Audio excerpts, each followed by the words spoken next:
Bonjour, bonsoir, bon après-midi à tous nos téléspectateurs, nos followers sur les réseaux sociaux et tous ceux qui sont passionnés du travail de la Fondation Mathieu Coustou d'un continent à l'autre. Alors, nous vous rappelons déjà que nous sommes pour cette série de podcasts dans un programme particulier, celui de l'inclusion. Nous avons décidé le mois de février et le mois de mars de nous engager en fond dans tout ce qui concerne l'inclusion. Nous avons parlé d'inclusion sous tous les angles, que ce soit sur le plan professionnel, que sur le plan d'intégration dans la vie pratique pour les enfants en situation de handicap, les adultes, les professionnels et même quelques parents qui nous ont rejoints ici. Nous avons tour à tour évoqué les angles, les aspects les plus difficiles de la vie avec des enfants en situation de handicap, mais aussi les possibilités, les bonheurs, les joies et des perspectives d'avenir pour ces enfants. Nous revenons ici pour un dernier podcast, car, comme on le dit souvent, les bonnes choses ont une fin. Nous arrivons à la dernière émission, au dernier podcast de cette série, et nous vous rassurons quand même que nous n'allons pas nous arrêter là. D'autres projets nous attendent et d'autres belles aventures nous permettront encore de connecter tous ensemble. Alors pour ce terme de croisière, nous avons une invitée très très très spéciale. Nous avons choisi, grâce à la présidente de la Fondation Mathieu Coustou d'un continent à l'autre, Marie-Flora, eu l'opportunité de rencontrer une maman. Une maman qui est une personne exceptionnelle, qui est une personne forte bâtie, mais aussi la maman d'un petit trésor. Un garçon qui nous a touché le cœur du plus profond de nos êtres. Nous allons échanger aujourd'hui avec elle sur la vie d'une maman et de son enfant en situation de handicap, les difficultés qu'elles ont rencontrées, mais aussi les solutions qu'ils, qu'elles aujourd'hui mettent en œuvre pour pouvoir aller de l'avant. Je vous demanderai de rester attentif et comme d'habitude, très indulgent. Bonsoir Marie-Flora, comment tu vas cet après-midi ou ce matin chez toi? Alors, je vais très bien, je vais très très bien et tout, ça se passe bien. Je suis content d'assister à ce dernier podcast de la série Parlons d'inclusion. Je veux d'abord remercier toutes les personnes qui nous ont soutenus et toutes les personnes qui ont intervenu dans ce podcast et tout. Je leur dis merci d'autres aventures nous attendent. Effectivement, Merci. d'autres aventures nous attendent. Ce podcast a pour titre, pour nom, Parlons inclusion et pour slogan, ne rien lâcher.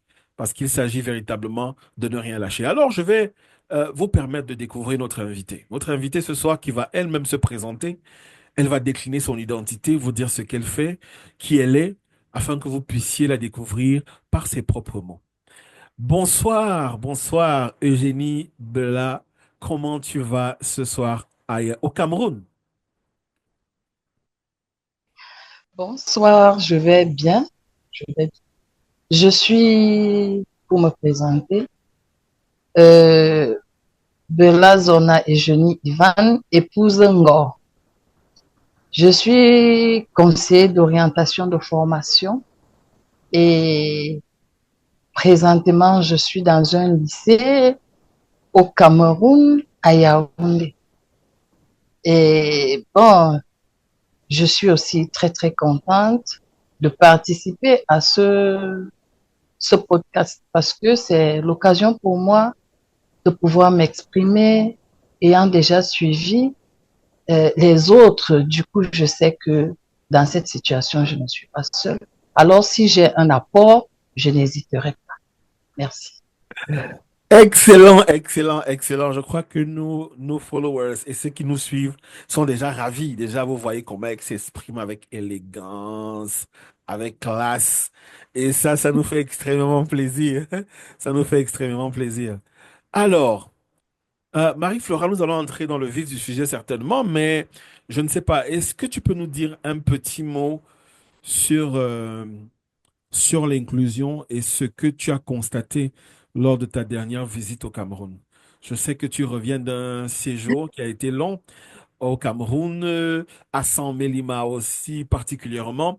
Est-ce que tu as une nouvelle vision du mot inclusion, Marie-Flora? Alors, mon séjour au Cameroun m'a permis d'avoir d'autres perspectives, d'autres idées. Et j'ai visité l'école inclusive de mon neveu et j'ai vu le travail qu'ils font pour les enfants en situation de handicap. C'est un travail qui est très éducatif et tout. Les enseignants sont impliqués, les responsables de l'école aussi. Ça donne l'espoir que les enfants en situation de handicap peuvent se scolariser, qu'ils peuvent réussir dans la vie. Et je me dis qu'en Afrique, particulièrement au Cameroun, oui, il y a des écoles qui existent. Il y a des écoles qui prennent en charge les enfants en situation de handicap. Et je pense que dans cette situation, euh, on doit sensibiliser les familles, les informer que oui, le gouvernement a mis en place ces écoles-là, que ces écoles existent et tout, et que les familles doivent scolariser leurs enfants. Et je pense que comme le gouvernement a déjà mis en place ces structures, il faut juste que ça soit accessible à tout le monde et que l'information circule au sein de la population. Et je pense en sensibilisant, en informant les familles et tout, ben, tous les enfants pourront avoir la possibilité d'intégrer une école. Et c'est dans ce sens-là que je veux vraiment inciter les familles à s'informer et aussi à ne pas baisser les bras parce qu'on n'est pas tout seul. On, il y a des situations qu'on vit, qu'on pense qu'on est seul, mais au final, on n'est pas seul. Il y a d'autres personnes qui vivent ça et il y a des solutions. Et je pense que l'inclusion, pour moi, c'est le vivre ensemble. C'est aussi aider les personnes qui vivent des situations difficiles.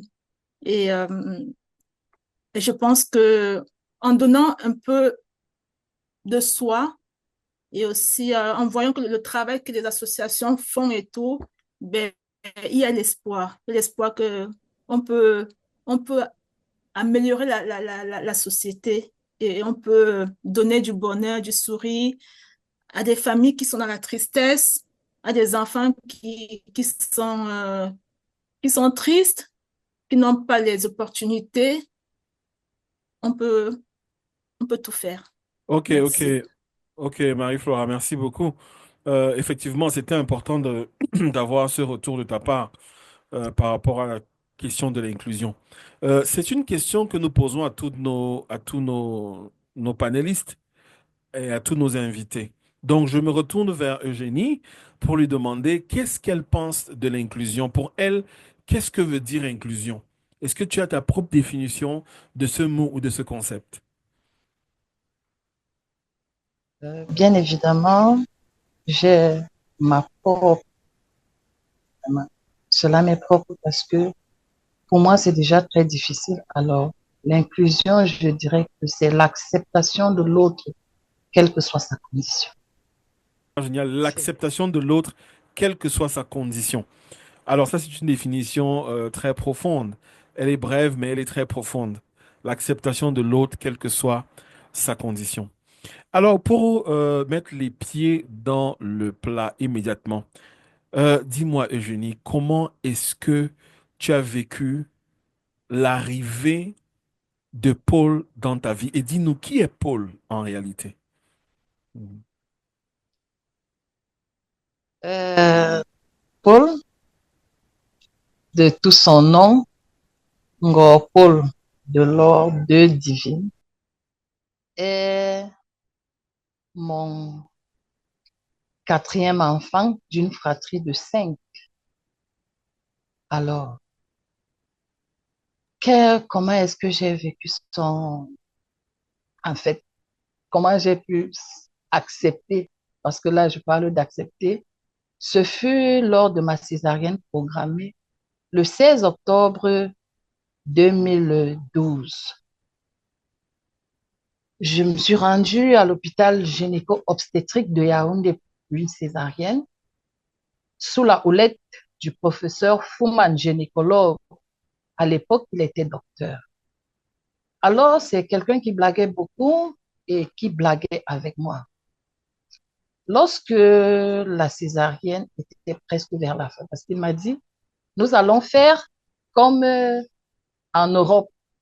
On va causer, tu ne craindras rien parce que tu es avec la meilleure équipe. Une fois que l'enfant est sorti, il m'a dit, waouh, tu as eu un Chinois. Bon, pour moi, c'était juste des mots, ça n'augurait rien de grave et j'en étais fière d'ailleurs. Seulement quelques 6 heures de temps après, parce que l'enfant, au lieu de venir me le laisser dans la chambre où j'étais installée, on l'a plutôt amené dans une chambre. Et lorsque j'envoie ma belle-sœur regarder, ma belle-sœur vient me dire que l'enfant est sous une espèce de couveuse. Elle ne comprend pas bien ce qui se passe. Alors, c'est quelqu'un qui écoute beaucoup, quelqu'un qui parlait beaucoup avec moi.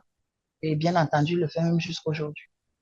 Il me dit, quand tu m'appelles, enfant, tu vas être avec l'enfant là. Non, tu seras avec l'enfant là toute ta vie. Je dis, ah tiens, pourquoi est-ce qu'il n'est pas avec moi maintenant? Il me dit que l'enfant a l'ictère. C'est pour ça qu'on est allé le passer au rayon X. On va me l'amener euh, quelques temps après. Quand l'enfant arrive, je le tiens parce que je vais bien l'ausculter, comme d'habitude, une mère pour son nouveau-né.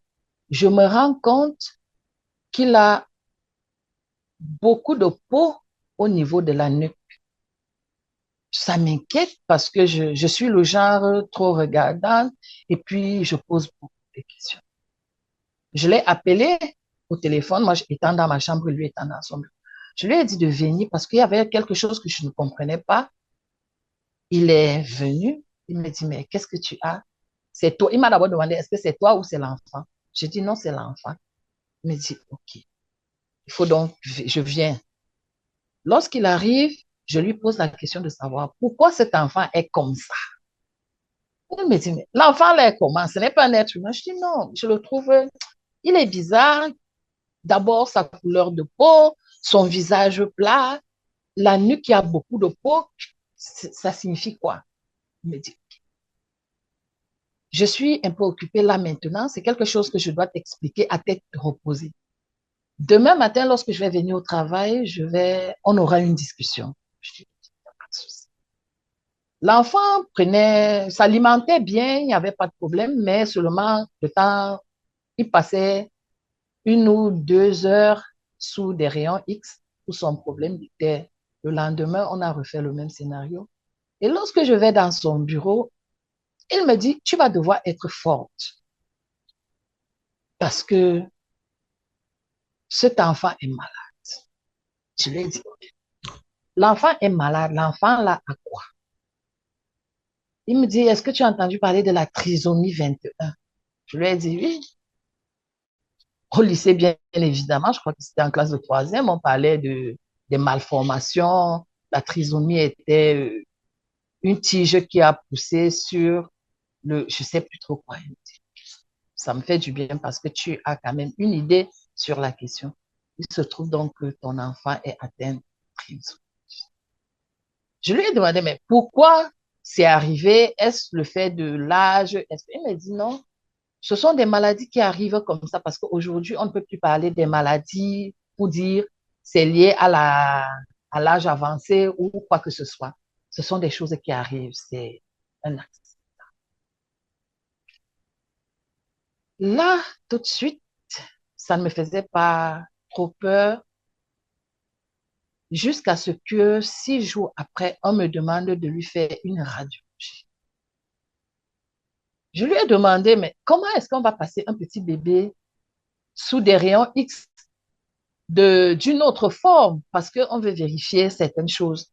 Il me dit non, il essaie de m'expliquer donc les raisons pour lesquelles on va faire cet examen. Et il y a eu aussi quelques autres, des prises de sang. C'était très, très douloureux pour moi parce que je me disais, mais un nouveau-né, pourquoi il est obligé de passer par ce genre de choses?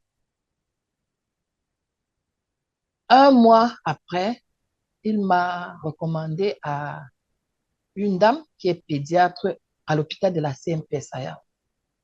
Je suis allée voir la dame. La dame m'a dit, ma copine, on va causer. Et je suis très fière parce que je t'aime beaucoup, tu poses des questions parce que tu cherches toujours à savoir. Je dis, là, maintenant, je sens que je vais seulement te tuer des questions. Elle me dit, non, il n'y a pas de souci, je suis là. Elle a pris le bic et le papier. Elle m'a dessiné le handicap de l'enfant. Elle m'a dit, c'est un enfant qui a un retard, qui aura beaucoup de retard parce que son âge mental, elle m'a expliqué beaucoup de choses. Tout de suite là, je ne pouvais même pas comprendre parce que j'avais du mal à accepter que ce soit mon enfant. Et elle m'a dit, je ne veux pas que tu prennes ça comme de la sorcellerie. Je ne veux pas que tu te dises que c'est ta belle-mère qui ne t'aime pas, qui a fait ça. Je lui ai dit, ok. Il me dit, non, c'est purement scientifique. Elle m'a expliqué, elle a dessiné les chaînes d'ADN, m'a dit, voilà, à ce niveau, une tige a poussé comme ça, et c'est ça qui, voilà. Elle me dit, il faut être forte parce que c'est un enfant qui va rester bébé très, très longtemps. Il aura le retard en tout. Il va pas vite marcher, il va pas vite s'asseoir, il va pas vite ramper, il va pas vite marcher, il va même pas vite parler. Je lui ai dit, attends, je comprends pas ce que ça signifie parce que ne pas vite parler, ça signifie quoi concret? Elle me dit, c'est un enfant qui peut s'asseoir. Si tes enfants avaient l'habitude de s'asseoir à 3, 4, 5 mois, celui-là va s'asseoir entre 12 et peut-être 15 mois. Je dis, ah tiens, ça commence à être sérieux. Elle m'a dit, au vu des résultats et des examens qu'on a fait à l'enfant, je n'avais pas à trop m'inquiéter parce que au niveau de ces tuyaux, elle donnait des noms très, très scientifiques que je ne pouvais même pas retenir parce que déjà, je refoulais l'idée de savoir que mon enfant que je venais juste d'avoir a autant de problèmes. Elle me dit, parce que ces tuyaux, à un moment donné, peuvent se refermer ou peuvent s'ouvrir avec l'évolution de l'enfant, avec l'âge. Ça fait que l'enfant sera emprunt aux maladies, genre la toux, la grippe et autres. Mais rien de grave, parce qu'elle me disait toujours, il n'y aura rien de grave. Tu n'as pas à t'inquiéter. J'ai dit, OK, il n'y a pas de souci. Je vais le prendre comme ça. Et c'est comme ça que je suis rentrée à la maison. J'ai dit à mon mari, je crois qu'on a un gros souci.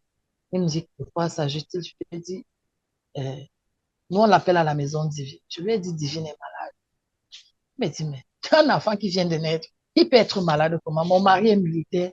Du coup, pour lui, c'est comme ça, comme il dit souvent.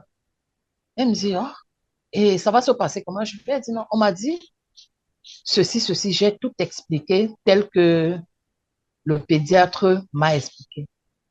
Et il me dit, OK, il n'y a pas de souci.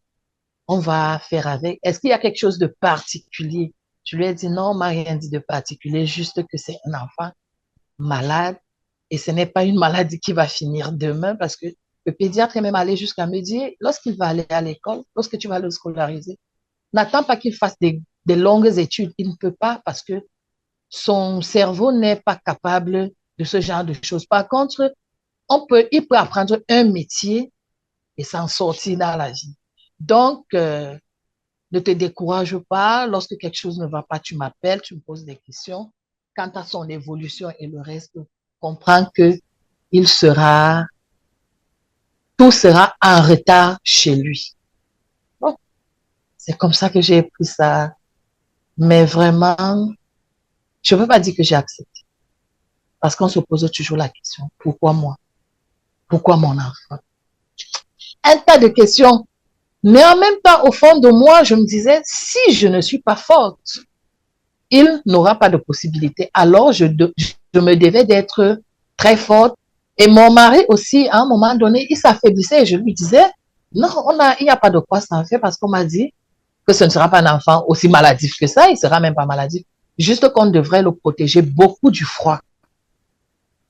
Donc, c'est comme ça que j'ai pris ça.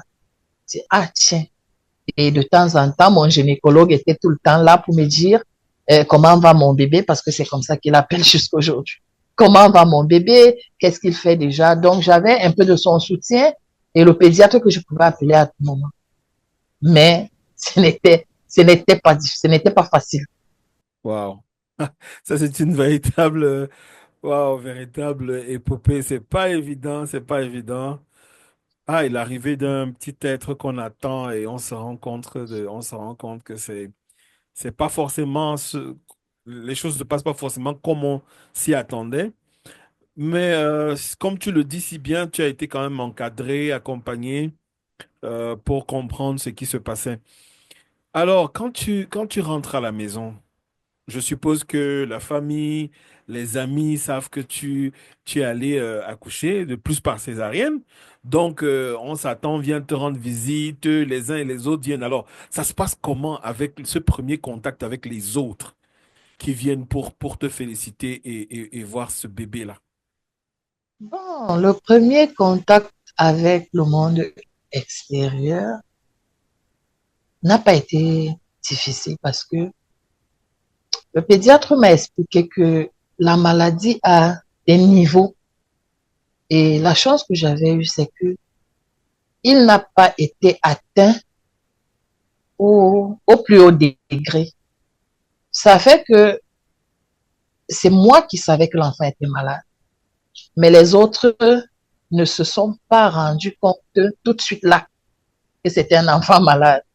Parce que déjà, il ne dérangeait pas, il pleurait lorsqu'il voulait manger, et quand il avait mangé, il restait calme toute la journée. Et les gens personne ne s'est rendu compte. Franchement, tout autour de moi, personne.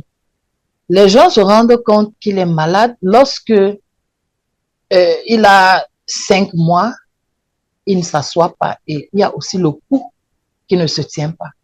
Donc le cou dansait toujours, le cou était mou, et moi-même aussi, je me suis rendu compte que tout le corps, il était trop mou. Bon, lorsque j'ai appelé le pédiatre m'a bien expliqué. Mais alors, si moi, je ne disais pas qu'il est malade, les gens ne se rendaient pas compte qu'il est malade parce qu'il ne bavait pas. Donc, le premier contact n'a pas été difficile, le contact extérieur à ce niveau-là. Mais c'est seulement lorsque il atteint 9 mois, il ne s'assoit pas, que des questions commencent à se poser. On me demande pourquoi il est comme ça. Je dis non, il est malade. Et voilà, j'essaie d'expliquer. Ouais, c'était comme ça. D'accord. Mais au sein de la famille élargie, lorsque tu expliques un peu, lorsque tu expliques ce qui se passe concrètement, est-ce que c'est une acceptation immédiate? Je veux dire, tout le monde est compatissant, tout le monde vient et dit, OK, voilà, on va aider. Ou bien il y a des gens qui se posent des questions un peu bizarres autour de toi. Au niveau de la famille élargie, bon, cela va sans dire, des questions se posent, mais on va jamais te poser une question. Ça se passe entre les cousins, les cousines et autres. Ça, c'est même quel genre d'enfant. Seulement, au niveau de la famille nucléaire, non, c'était de la pitié. Et puis, il faisait l'objet de beaucoup d'attention de la part de tout le monde. Ma belle-mère a décidé même de le prendre parce qu'elle me disait, celui-ci, c'est mon enfant. Je ne peux pas vous laisser avec cet enfant parce que il aura extrêmement besoin d'attention, d'affection, d'amour. Elle expliquait beaucoup de choses. Donc, du coup, à ce niveau-là, j'ai pas rencontré des difficultés. Cependant, lorsque je sortais avec lui, parce que je me rappelle, il avait quelque chose comme 3 ans. Je suis allée dans une petite école à côté de la maison où on faisait l'arbre de Noël. Et je l'ai fait asseoir. Alors, une dame qui portait un bébé est arrivée. Elle dit qu'elle veut s'asseoir. Je lui ai dit, ok, attends, donne-moi un petit instant parce qu'il avait enlevé ses chaussures.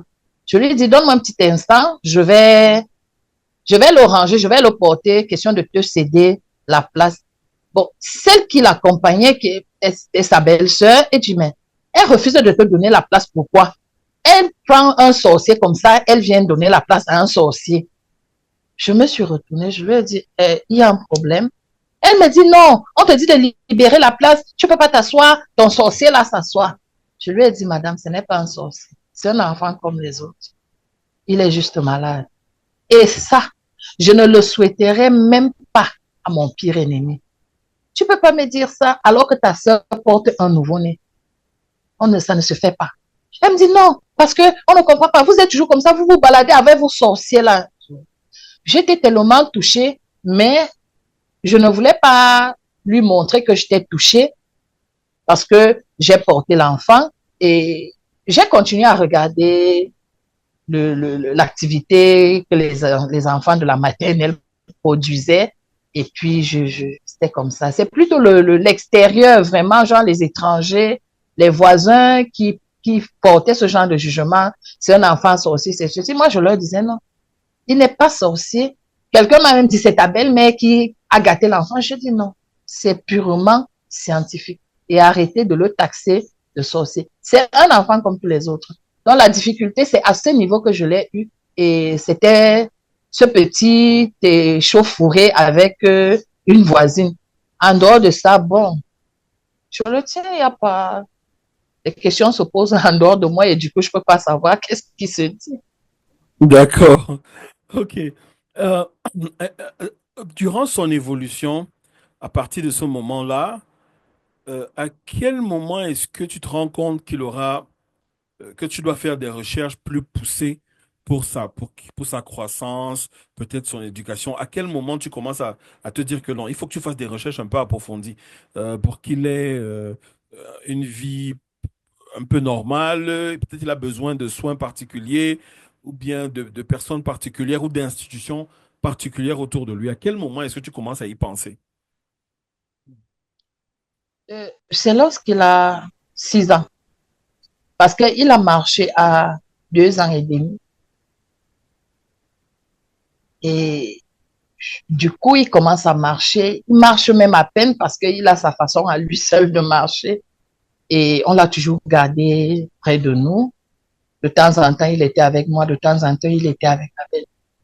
Bon, à 6 ans, j'ai dit à son père, je pense qu'il faut scolariser cet enfant. Comme notre pédiatre a dit, c'est pas pour les grandes études, mais il faut quand même qu'il soit avec les autres enfants, qu'il apprenne, parce que jusque-là, c'est un enfant qui ne dérangeait pas vraiment. Il n'était pas turbulent, il n'était pas. Mais il n'avait pas la mesure des choses. Alors moi, je me disais, c'est à l'école qu'il pouvait acquérir cette, cette capacité ou avoir cette potentialité. Je me renseigne, j'appelle le pédiatre parce que elle m'a dit, il y a plusieurs cas, tu n'as pas à t'en faire. Lorsque tu vas vouloir le scolariser, il faudra me contacter. Je l'appelle, donc je lui dis, je pense que Paul peut déjà aller à l'école. Même si c'est à la petite section, je veux juste qu'il commence à s'asseoir avec les autres enfants, savoir qu'il est l'heure de faire ci, il est l'heure de faire ça, si peu, un peu. Elle me dit, OK, je vais te mettre en contact avec une dame. Il y a un centre en Colmé 5 à Yaoundé. Elle me dit là-bas, tu vas rencontrer la dame, elle va te donner les modalités. Lorsque je vais rencontrer la dame, elle me dit oui, nous avons des enseignants spécialisés pour ce genre d'enfants. Ils savent les prendre parce qu'on les forme pour ça. Mais seulement, c'était très, très coûteux parce que elle me disait la scolarité, c'était 350 000 en dehors de la tenue et de l'inscription. C'était très difficile parce que c'était pas notre seul enfant. Et à l'époque, moi, je travaillais même pas. C'est seulement mon mari qui travaillait et on avait déjà 3 enfants. Et l'école aussi était à l'autre bout. C'était très, très loin. Ça voulait simplement dire, si on voulait mettre l'enfant dans cette école, il fallait quelqu'un qui l'accompagne chaque matin et qui va le chercher. J'ai dit, bon, OK. Là-bas, ça ne donne pas. Il faut chercher ailleurs. Ailleurs, c'est-à-dire, est-ce qu'on peut le mettre dans une école ordinaire avec où il n'y a pas de spécialiste pour pouvoir l'encadrer, juste pour qu'il soit avec les autres. Bon, j'ai contacté une école à l'entrée de la maison. La fondatrice m'a dit non, c'est pas possible parce que il est encore tout petit. Parce que là, il portait encore des couches, il pouvait pas, il avait plein de, c'était vraiment, je sais pas comment je vais dire ça. Tout était en retard chez lui. Parce que à 6 ans, il faisait comme un enfant de pratiquement 2 ans. Et chaque fois que j'appelais le pédiatre me disait, oui, non, voilà son évolution normale. C'est pour ça que j'étais prévenue. Donc, la dame a dit non. Et puis, on l'a gardé à la maison. On l'a gardé. On l'a vraiment gardé à la maison. Les autres allaient à l'école. Il était tout bébé et tout et tout. Bon. Mais seulement du simple fait qu'il ne dérangeait pas. Donc, quand il a mangé, on lui donne ses jouets, il essaye de faire comme il peut. Après, il s'endort. Quand il se réveille, il se remet à ses jouets. Parfois, il venait me trouver à la cuisine. Et puis, c'était comme ça. C'était vraiment comme ça. C'était à 6 ans. Mais là, on n'a pas pu, du fait de manque de moyens. D'accord, d'accord. Il faut que je rappelle à ceux qui nous suivent sur les réseaux sociaux que nous parlons ici de 350 000 francs de pension sans compter les livres, sans compter le matériel, sans compter les transports.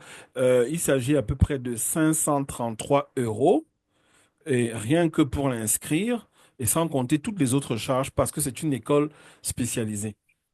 Alors, maintenant, il peut pas accéder à cette éducation parce qu'il n'y a pas vraiment de moyens pour ça.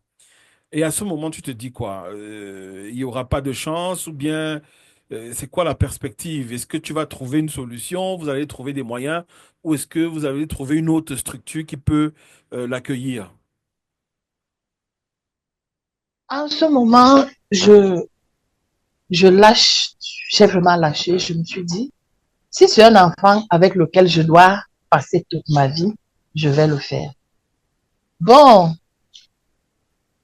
on est resté à la maison. Il ne me dérangeait pas vraiment parce que moi-même, je pouvais déjà lui apprendre à faire certaines choses. Euh, Par exemple, quand il se lève le matin, on enlève sa couche, on le met au pot. Quand il quitte le pot, on lui donne sa brosse à dents.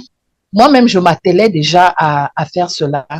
Mais j'étais très, très déçue parce que c'est pas ce que je voulais de lui. Je me disais à un certain moment,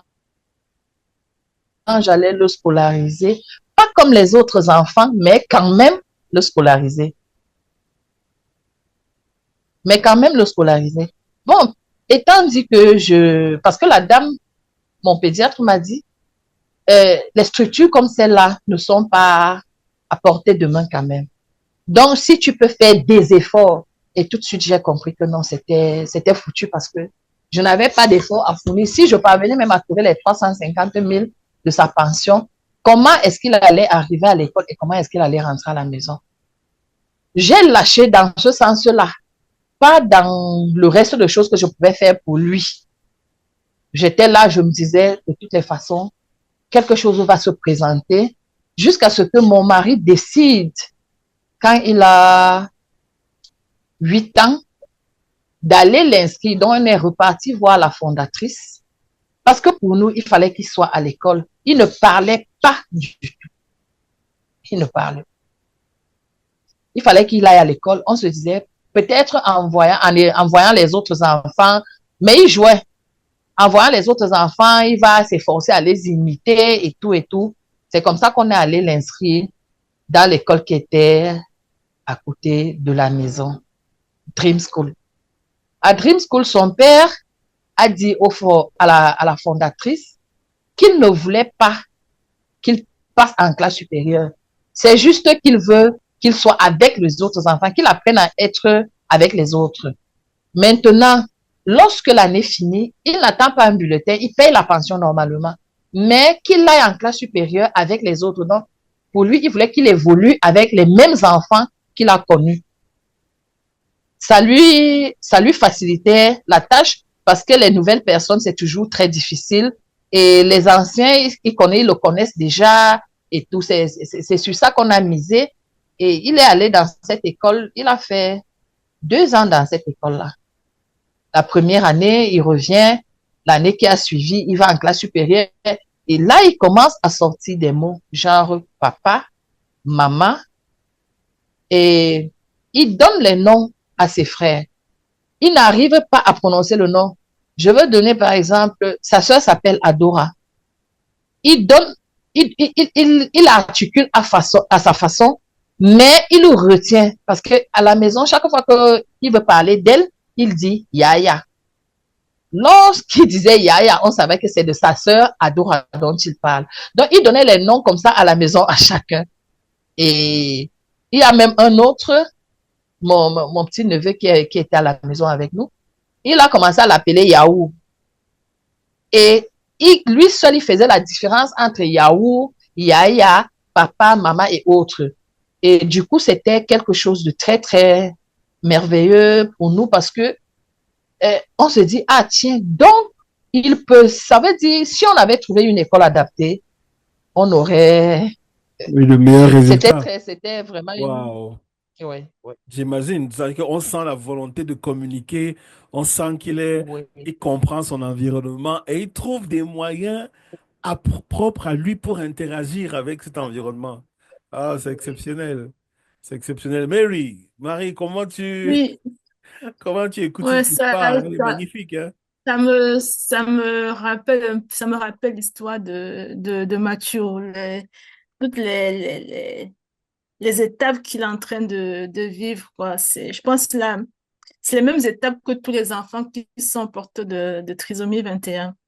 Et la question que je voulais vous poser, c'est que dans votre recherche d'école, est-ce que vous, vous ne, enfin, tu t'es pas tourné, bien te renseigner vers le ministère de l'Éducation pour voir est-ce qu'il y avait des écoles inclusives publiques qui pouvaient accueillir Paul, ou bien tu n'avais pas du tout cette information-là? Est-ce que...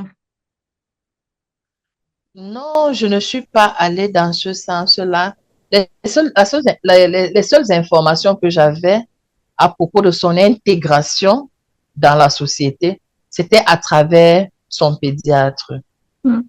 Maintenant, on m'a quand même conseillé d'aller à Etuguebe. À Etuguebe, c'est un centre de handicapés à Yaoundé. Bon, je me suis présentée, je suis allée sans lui, je me suis présentée, j'ai posé le problème, je voulais qu'il soit scolarisé, je voulais qu'il intègre la société comme les autres, parce que le monsieur qui m'a reçu, il m'a dit oui, c'est possible, mais ici, là, avec nous, c'est des écoles spécialisées parce que nous, on a des enseignants formés pour ça.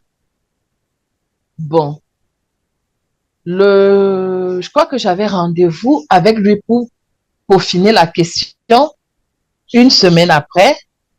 Et la semaine là, je n'ai pas eu de temps. Lorsque je repars la semaine qui suivait, je trouve que le monsieur était décédé.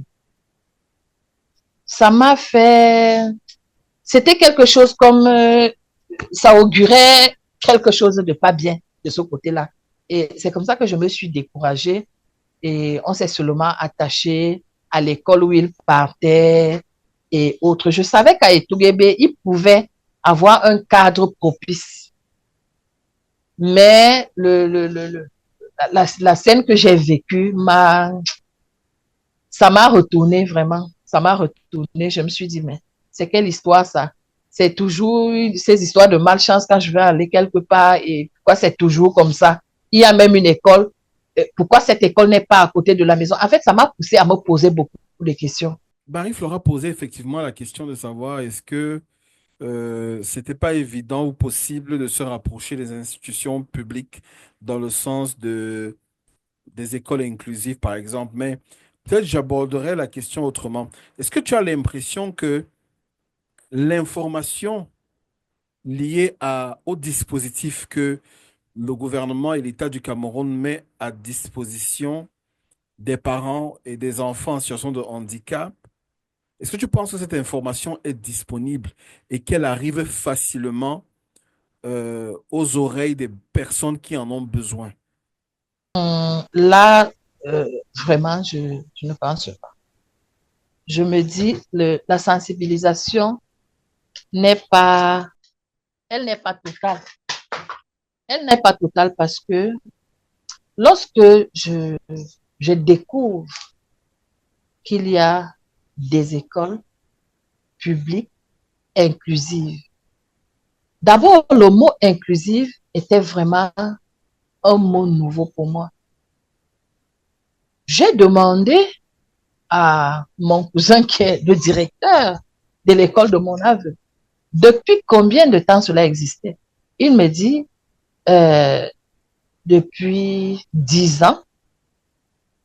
Je dis, tiens, ça veut dire, parce que lorsque Paul est né, je lui demande, donc, ça existait déjà. Il me dit oui. Mais lui, il est directeur dans cette école, il y a des années. Mais il me dit, s'il était entré dans cette école, peut-être il aurait déjà aussi eu son CEP parce qu'il pouvait commencer l'école à 6 ans, justement au moment où j'ai pensé à le scolariser et que je n'ai pas pu. L'information ne passe pas. Et il y a la stigmatisation déjà, parce qu'on pense que ce sont des enfants sorciers. Quelque part, on les appelle des enfants serpents. Donc, ce sont des enfants qui sont très mal acceptés dans la société. Et quand on parle d'école, on parle d'aller se mélanger avec les enfants des autres. On se pose d'abord la question de savoir comment est-ce que les parents vont le prendre. Mais euh, après des explications, j'ai compris que il y a déjà que tu as ce lourd fardeau. Donc, te lever même, aller à la recherche, c'est pas très évident. Et maintenant, les choses par lesquelles nous pouvons passer, comme par exemple les médias, pour sensibiliser, il faut vraiment qu'on les utilise parce que c'est maintenant que moi je me rends compte que l'État a mis sur pied des processus d'inclusion pour ces enfants euh, d'un autre genre, je vais les appeler comme ça, les enfants d'un autre genre. Nous, on pensait que c'était déjà une espèce rejetée, alors que non. Mais seulement, il se pose un sérieux problème de sensibilisation. Il y a plein d'enfants dans les maisons, mais qui ne savent même pas que les écoles comme ça existent. Moi, j'étais très, très émue et surprise. À l'école de mon neveu, Paul ne paye même pas l'école. Pourquoi est-ce que je n'irais pas le mettre là-bas? Mais seulement si tu n'as pas d'informations, on n'y peut rien. La sensibilisation, il en faut. Et c'est pour ça que lorsque j'ai entendu parler de la fondation Koustou, j'étais très fière et contente parce que je me disais, ah voilà enfin le canal par lequel la sensibilisation va pouvoir passer. Passer, oui. Oui. Wow, effectivement, je crois qu'on touche là un véritable problème. La présidente Marie-Flora, après son départ du Cameroun, était fortement en train de parler de ce problème de sensibilisation parce qu'elle s'est rendue compte effectivement qu'il y a beaucoup de cas, mais les solutions même qui sont déjà mises en place par le système étatique, par le gouvernement, ben c'est pas vraiment vulgarisé, c'est pas connu un peu partout sur le territoire. Donc, il y a vraiment quelque chose à faire dans ce sens-là. Maintenant, quand Paul arrive à l'école publique de Monavebe, à San Mélima, comment est-ce qu'il réagit face à l'intégration? Comment est-ce qu'il se sent les premiers moments? Comment est-ce qu'il se sent? Comment est-ce que vous percevez ça en tant que sa maman?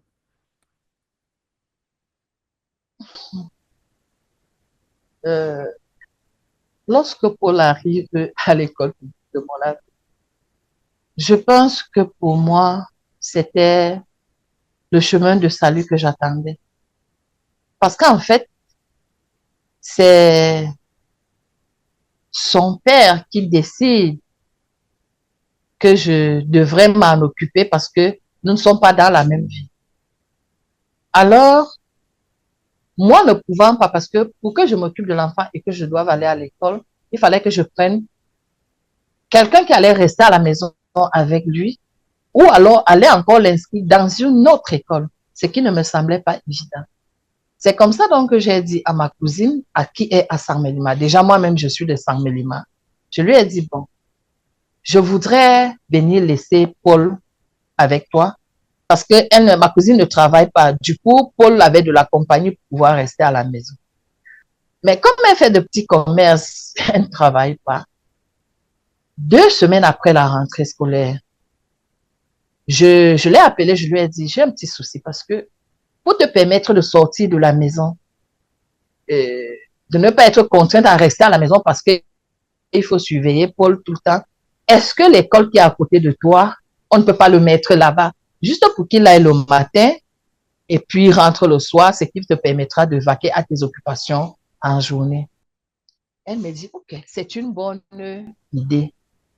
Pendant qu'elle est donc à la recherche des informations à propos de l'école qui est, c'est l'école, je crois, l'école bilingue, quelque chose comme ça, à côté, juste un pas à côté de l'hôpital de district de Saint-Mélie.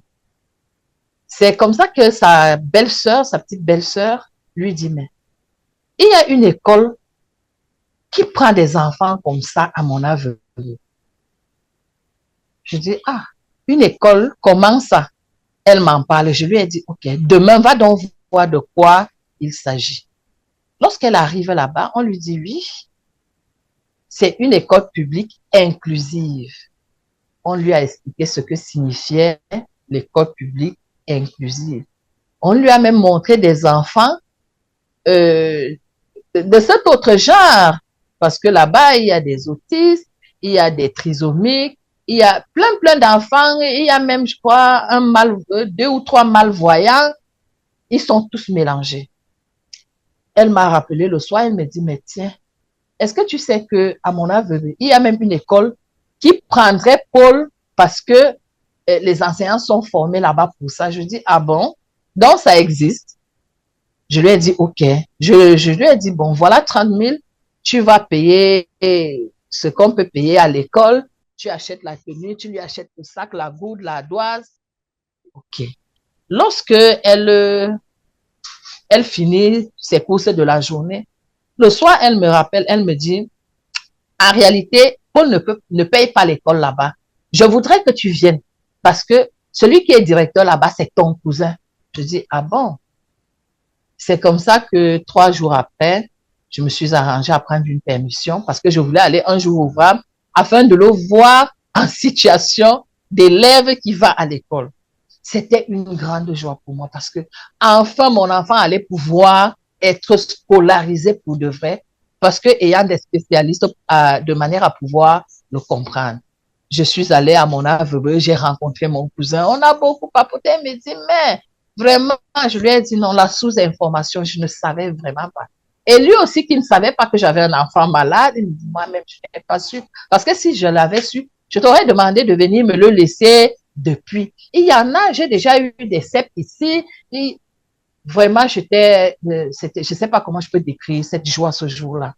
Parce que pour moi, enfin, mon fils allait pouvoir être comme les autres. C'est comme ça que j'arrive à mon aveu. Il me dit non, et il ne paye pas l'école. Il faut juste lui établir une carte d'invalidité et tout et tout et tout.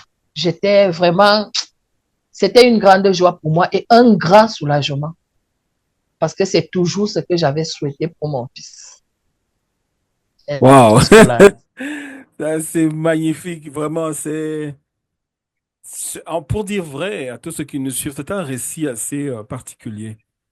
C'est un récit assez particulier. Et Marie-Flora, je ne sais pas ce que tu en penses, mais pour ma part, j'ai l'impression que la façon avec laquelle on reçoit l'information dès le départ est aussi capitale. Le niveau de maturité de la maman, son niveau d'accompagnement, son niveau intellectuel joue énormément un rôle dans la manière de recevoir ces petits cadeaux-là dans nos vies. Et tu vois, ça se raconte aujourd'hui avec beaucoup de joie, de sourire, parce que les petites choses qui arrivent à se faire procure tellement de joie. Moi, je ne connaissais pas la maman de Paul, mais j'ai vu Paul. J'ai été extraordinairement ému. Je sais pas. C'est quelqu'un qui communique tellement de joie autour de lui. Je l'ai vu avec des camarades. C'était carrément émouvant. Et franchement, ça fait plaisir, ça fait presque envie de se dire qu'on a un enfant qui apporte autant de joie et de bonheur autour de lui et qui pourtant au départ, si ça avait été pris autrement, ce serait plutôt seulement de la désolation. Donc, je sais pas, Marie, comment tu vois là, tu perçois cette histoire de ton côté? De mon côté, je passe par toutes les émotions. Je vois la tristesse, la souffrance dès le début de la naissance par rapport au récit qu'elle nous dit. Et à la fin, je vois de l'espoir, je vois de de la persévérance, de la résistance à se dire non, je ne veux pas baisser les bras. Je veux que mon enfant ait une éducation. Je veux que mon enfant s'en sorte dans la vie. Et c'est ça que je veux dire à toutes les mamans qui ont des enfants, de ne pas baisser les bras, d'aller chercher l'information. Et quand on a l'information, on arrive à voir un peu de lumière dans nos vies, qu'on a l'impression que c'est je veux dire, que tout est sombre. Il n'y a plus d'espoir. Mais il y a l'espoir. Il faut juste qu'on ne baisse pas les bras. Et l'histoire de Paul, ça nous montre que, il y a de l'espoir. C'est possible. Et j'ai vu Paul, si je l'avais pas vu, je me disais que non, c'est pas possible, mais j'ai rencontré cet enfant et j'ai vu les progrès. Et je pense que il faut qu'on donne l'éducation à nos enfants. Ça, c'est très important. C'est la base pour qu'ils soient des hommes de demain, quel que soit l'handicap. Et votre histoire, c'est une histoire de, de résilience et de force. Et je vous dis merci, merci de ne pas avoir baissé les bras. Merci de continuer à vous battre. Et j'espère que les personnes qui vont regarder ce podcast, les familles qui vont regarder ce podcast et qui ont un enfant à la maison, d'aller l'inscrire à l'école. Il y a des écoles inclusives au Cameroun. Il y en a, l'État en a mis. Il faut juste se renseigner. Et comme le Pôle a dit, c'est gratuit pour vos enfants. Donc, n'hésitez pas. Ils ont un avenir. Ils peuvent réussir dans la vie. Exact. Et je pense, pour une mère, voir son enfant réussir, ça efface toutes les souffrances, toutes les difficultés qu'on rencontre. Et c'est ça aussi qu'on veut faire, passer l'information, sensibiliser et vous dire que vous n'êtes pas seul. Votre histoire, c'est notre histoire. Tout ce que vous vivez, quelque part, quelqu'un d'autre vit la même situation que vous, bien qu'il a vécu cette situation. Donc, vous n'êtes pas seul. Ok, Marie-Flora, merci. Alors, Eugénie, dis-moi, actuellement, comment est-ce que ça se passe avec Paul? Euh, Comment vous vivez au quotidien? Qu'est-ce qu'il aime particulièrement? Quelles sont voilà, ces petites habitudes, les choses qu'il aime faire?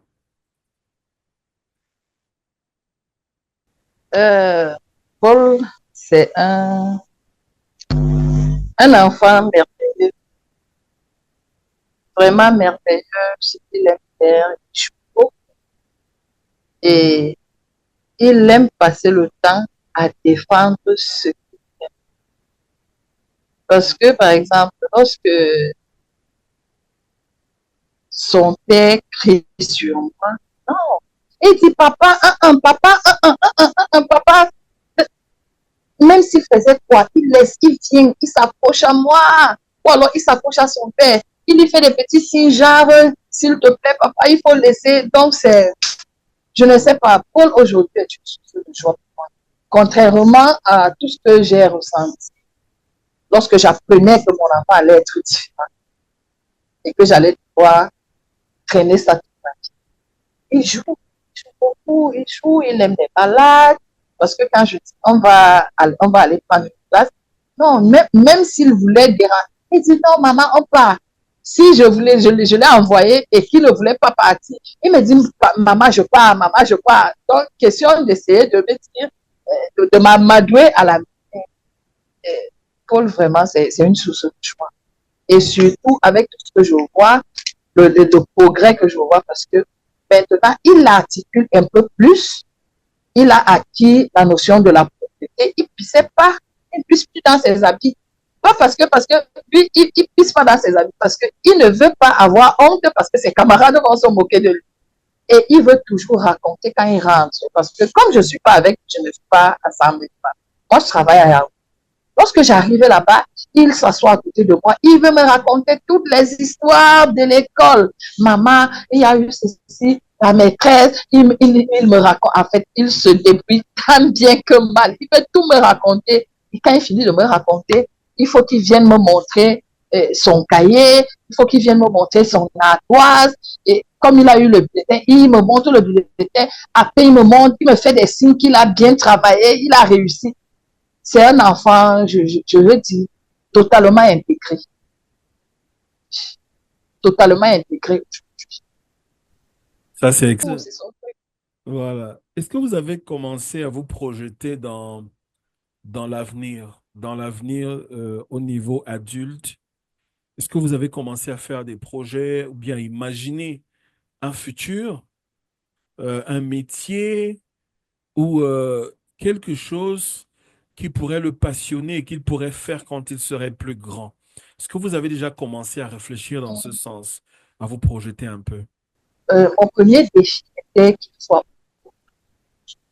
de manière à ce que même si je ne suis pas là, qu'il ne soit pas une charge totale pour ceux qui seront là. Alors je me suis dit, s'il a son CEP, ou alors dès qu'il a son CEP, je vais essayer de chercher quelque chose genre de la mécanique. Parce que le pédiatre m'a dit, il peut faire un travail, c'est-à-dire si on lui montre que c'est comme ça que tu dois poser, il peut faire ce genre de choses. Et lorsque j'essaie de regarder, qu'est-ce qu'il peut faire est-ce qu'il peut faire dans l'élevage, c'est possible dans l'élevage, parce que dans l'élevage, on ne réfléchit pas beaucoup. Du moment où on lui dit, voilà la nourriture, donne, voilà de l'eau, donne, il le fait très bien. Parce qu'à la maison, quand j'essaie de faire des petites choses à la maison, par exemple, je cuisine. Je lui dis, va me prendre ceci, va me prendre ceci, va me prendre ceci. Le lendemain, dès que je commence la cuisine, lui-même il court, il s'en va chercher le couteau, il vient me donner. Il s'en va chercher la bassine, il vient me donner. Il va chercher. Donc, je me rends compte qu'il retient parce que la veille, je ne lui dis pas de faire c'est pas un exercice en tant que tel, mais il sait quand même que quand maman prépare, elle utilise le couteau. Parfois, il prend les oignons, il vient me donner. Elle me dit, maman, ça, faut mettre ça. Je lui dis, oui, je vais mettre. Alors, je réfléchis encore sur entre la mécanique et quel genre de mécanique. Parce que si c'est par exemple la soudure, il peut, parce que je me suis rendu aussi compte qu'il est fort, il est vraiment physiquement fort, mais il n'est pas petit.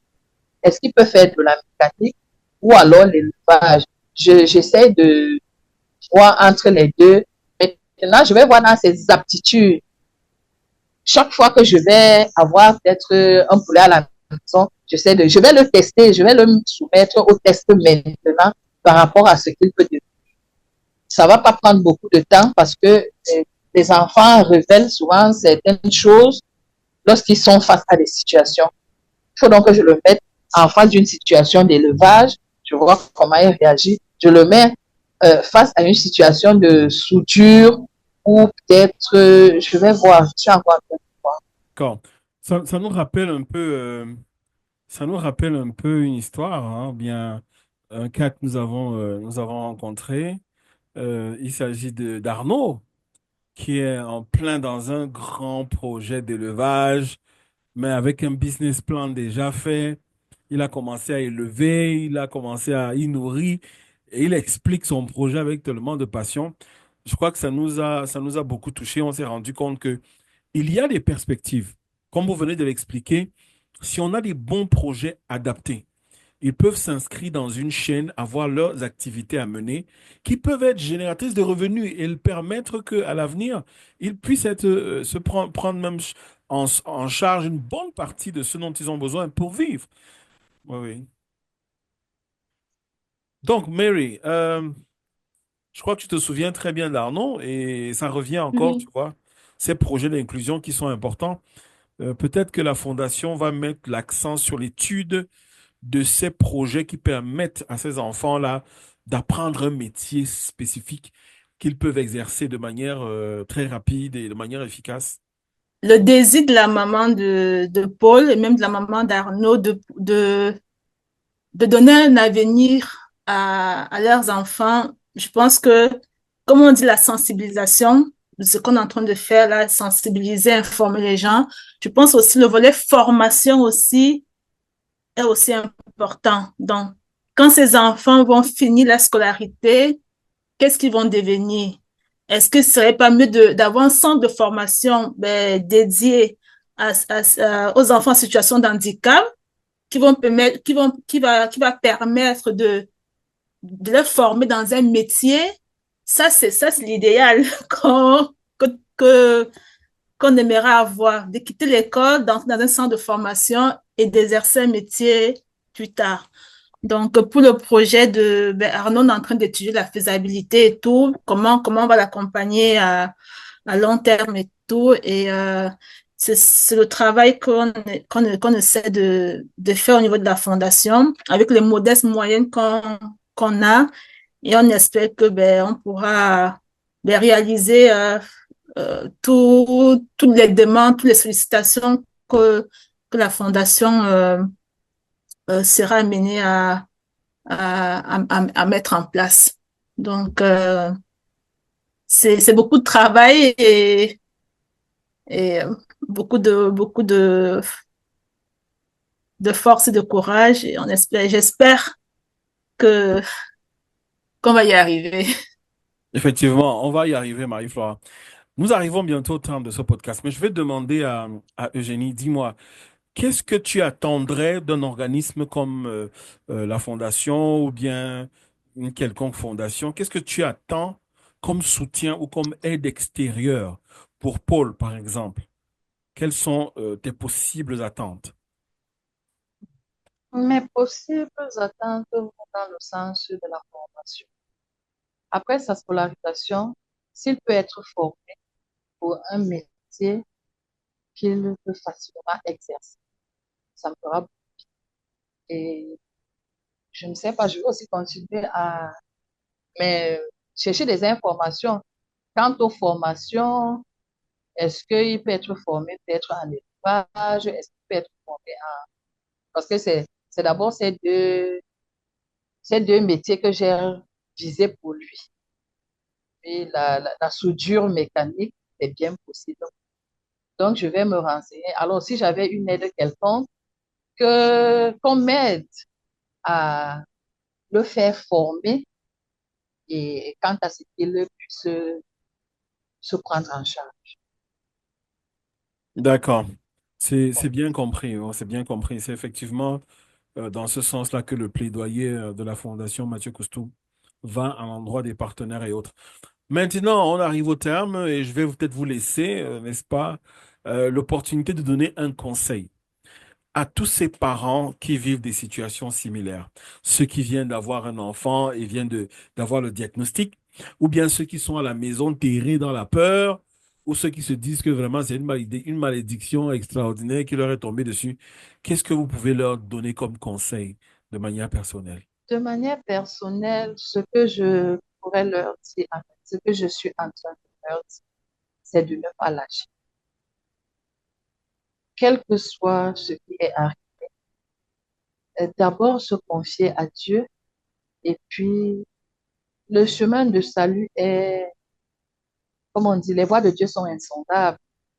Aujourd'hui, je suis fière de savoir que Paul est scolarisé. Or, à un moment donné, je n'avais pas cette. Et puis, euh, ces femmes doivent communiquer. Ce n'est pas toujours évident, ce n'est pas toujours facile d'accepter que notre enfant est différent des autres. Mais cette acceptation-là viendrait aussi de ce que si le parent n'est pas fort, l'enfant peut même se perdre. Mais si l'enfant reste fort, si le parent reste fort, reste positif, il y a de fortes chances que l'enfant aussi ait des possibilités à pouvoir être autonome. Rien n'est perdu avec cet enfant. Moi, j'ai eu cette expérience avec moi. Rien n'est perdu. Au moment le plus inattendu, je tombe sur une école publique inclusive où mon fils peut être scolarisé comme les autres. Donc, il ne faut pas lâcher. Il ne faut pas se lâcher. Et beaucoup parler, il faut s'exprimer. Il faut s'exprimer. Ne pas mettre des idées genre, ce sont des enfants sortis. Non, ça c'est. Il faut chercher aussi la bonne information chez des bonnes personnes. Parce que chez des personnes avisées, chez des personnes avisées, tu sais, ça dit, on va te dire des mots qui vont te réconforter. Par contre, c'est des gens qui ne sont pas avisés, on va te traîner dans les choses, c'est la sorcellerie, c'est ceci. Donc, il faut même déjà choisir chez qui prendre cette information. Il ne faut pas lâcher. Pas... Ok. Il ne faut surtout pas lâcher, ne rien lâcher, comme on dit ici. Voilà. C'est jusqu'au bout, on se bat avec positive attitude. Alors, Marie-Flora, c'est notre dernier podcast. Je vais peut-être te laisser aussi l'occasion de dire un mot de clôture à l'endroit de nos téléspectateurs, nos followers, ceux qui sont passionnés de ce que fait la Fondation Mathieu Coustou d'un continent à l'autre. Cette dernière épisode et tout, je dis d'abord ben, merci à notre invitée, Madame Bella. Merci de nous avoir donné la possibilité de rentrer un peu dans votre vie, de connaître votre vie, de connaître l'histoire de Paul. Et je vous dis encore merci. Ça demande du courage, ça demande de la persévérance et tout, et ça demande beaucoup d'amour, beaucoup d'amour. Si on n'a pas cet amour, cette empathie, on peut baisser les bras. Mais je vois que vous ne le baissez pas les bras, vous ne lâchez rien et vous battez pour votre fils. Et ça, je vous félicite beaucoup. Et j'aimerais que d'autres familles, d'autres mères voient en vous, s'inspirent de votre histoire et vont chercher ce courage peut-être qu'il leur manque et tout, de ne pas baisser les bras, d'aimer leur enfant. C'est quand le Seigneur nous donne un enfant, quelle que soit sa forme physique et tout, c'est difficile parfois, mais il faut l'accepter parce que si nous, en tant que parents, on ne l'accepte pas, qui va accepter notre enfant? Donc, il faut se battre. Et je veux aussi remercier tous ceux qui nous suivent, qui nous soutiennent dans notre mission, qui nous donnent la force de pouvoir continuer, l'équipe, les collaborateurs et tout. Je leur dis merci et de tout simplement que la fondation va, va bon, essayer, ils n'aiment pas trop le mot essayer, va continuer à, à venir en aide à ceux qui en ont vraiment besoin, à informer les communautés, la population sur l'inclusion, sur le handicap et aussi de ne rien lâcher. Donc, je dis merci. Merci de nous suivre sur nos réseaux sociaux. N'hésitez pas de commenter, de partager, de liker et merci pour votre soutien.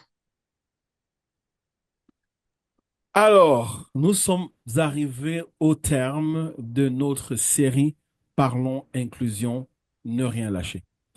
Le clou de cette grosse série de 8 épisodes a été fait avec la contribution de la présidente de la Fondation Mathieu Cousteau d'un continent à l'autre et cet invité exceptionnel, Madame Bella Zona Eugénie Ivan. Je vais vous dire à très bientôt. Vous qui nous suivez sur les réseaux sociaux, vous avez l'opportunité de regarder tous nos podcasts. Vous allez voir dans la barre de description les liens de nos différents réseaux sociaux et aussi de notre site Internet. Vous avez la possibilité, comme ça, d'apporter votre soutien, votre pierre à l'édifice. Car le petit geste peut sauver une vie. Nous vous disons, n'épargnez pas votre sensibilité, laissez-vous porter par le message et faites un geste. Vous pouvez soit faire un don ponctuel, soit faire un don programmé sur le long terme, ou aussi accompagner un enfant ou un projet de la Fondation Mathieu Coustou d'un continent à l'autre. Nous sommes aujourd'hui en train de travailler au sein d'une communauté très particulière, très dynamique, celle de San Melima, au Cameroun. Nous avons trouvé des personnages assez intéressants. Nous avons trouvé des membres, des représentants du gouvernement, des secteurs décentralisés. Nous avons retrouvé un sous-préfet extraordinaire. Nous avons trouvé des délégués départementaux qui sont ouverts à la collaboration. Les portes nous ont été grandement ouvertes. Les parents sont chaleureux, sont prêts à échanger. Et c'est ce qui nous donne la force, ce qui a permis à la mission qui a été accompagnée qui a été conduite par la présidente de la fondation, mais aussi les membres du conseil d'administration, à venir au Cameroun pour un bon séjour, que vous allez avoir le temps de visiter sur nos pages, sur nos réseaux sociaux. Nous vous demandons de rester. Nous allons vous passer quelques images de Paul à la fin de cette édition. Vous allez le voir rire, sourire, danser et parler avec ses amis. Ça fait chaud au cœur. Vraiment, Eugénie, nous te disons merci beaucoup pour ta présence, pour ton sourire, pour ton professionnalisme. Et nous te souhaitons vraiment bon vent, en n'oubliant pas que la Fondation est là, elle est présente et on va faire des choses ensemble. Et, on se dit bye bye, Marie-Flora. On se dit bye, à très bientôt. Merci, Bella, merci. On dit merci. Hein, on dit merci. Merci. Regarde la photo. On te fait, regarde. Regarde un peu, regarde un peu. Regarde. Je mange. Mange, regarde.